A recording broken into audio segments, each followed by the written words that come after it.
श्री सुखदेव महाराज द्वारा रास लीला का वर्णन, श्री कृष्ण के लीला में गोपियों की दशा, गोपी की श्री भगवान द्वारा प्रकट होकर गोपियों का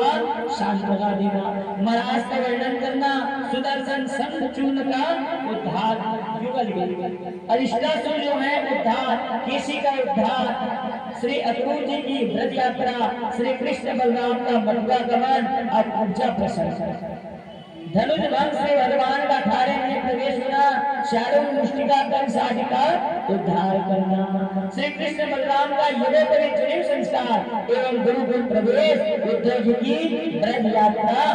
उद्धव गोपी संवाद, अब भ्रमर गीत, उद्धव जी का मथुरा लौटना, भगवान का पूजा पर अक्रूर जी के घर जाना, जरासंध के युद्ध से द्वारकापुरी का निर्माण, काल यवन उद्धार, श्री कृष्ण के पास रुक्मिणी का संदेश लेकर आना, ब्राह्मण के द्वारा रुक्मिणी हरण, प्रद्युम्न का जन्म, शंबरासुर वध, शेमंतक मणि कथा, भगवान के अनन्या विवाह, अनन्य जो विवाह हुए हैं 16,108 विवाह, भौमासुर वध, श्री कृष्ण रुक्मिणी संवाद, अनिरुद्ध के विवाह में रुक्मिणी का मारा जाना, उषा अनिरुद्ध मिलन, श्री कृष्ण भारत संग्राम, राजा की कथा, श्री बलराम जी की ब्रज यात्रा, पौंडक काशीराज, दिव्य आदि का उद्धार, कौरवों पर दाऊद जी का कोप तथा शाम का विवाह, देवर्षि नारद जी के द्वारा भगवान के नित्य चर्चा देखना, श्री कृष्ण के पास जरासंध के कैदी राजाओं को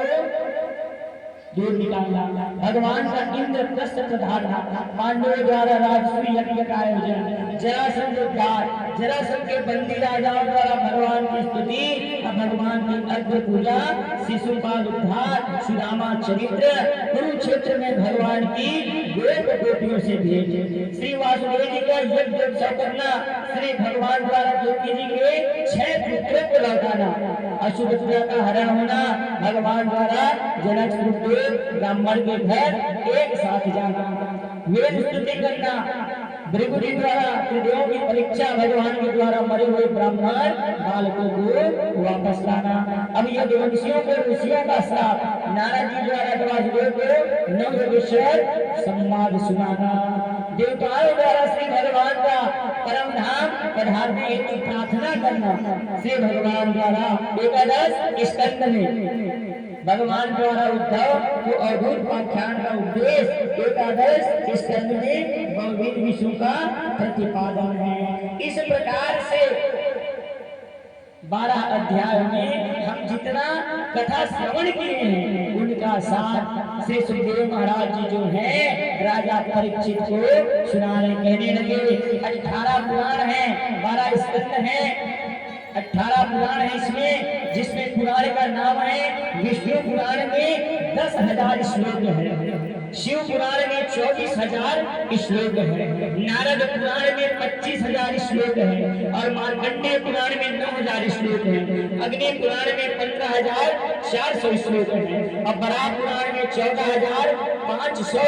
श्लोक है, स्कंद पुराण में 81,100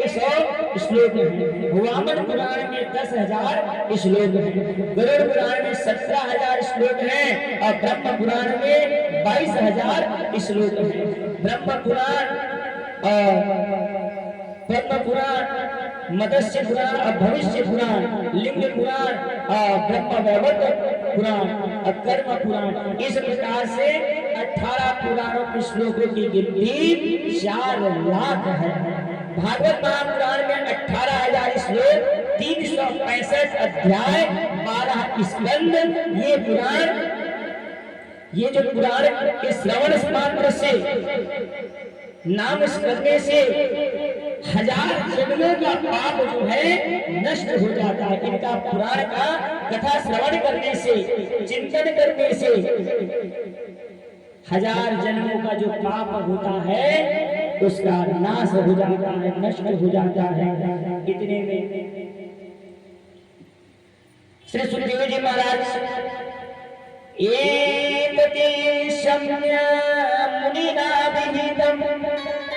परीक्षित दासात्मजेन निखिलात्म शासनेन कहने लगे इतनी कथा सुना करके नैवे सागर तीर्थ में श्री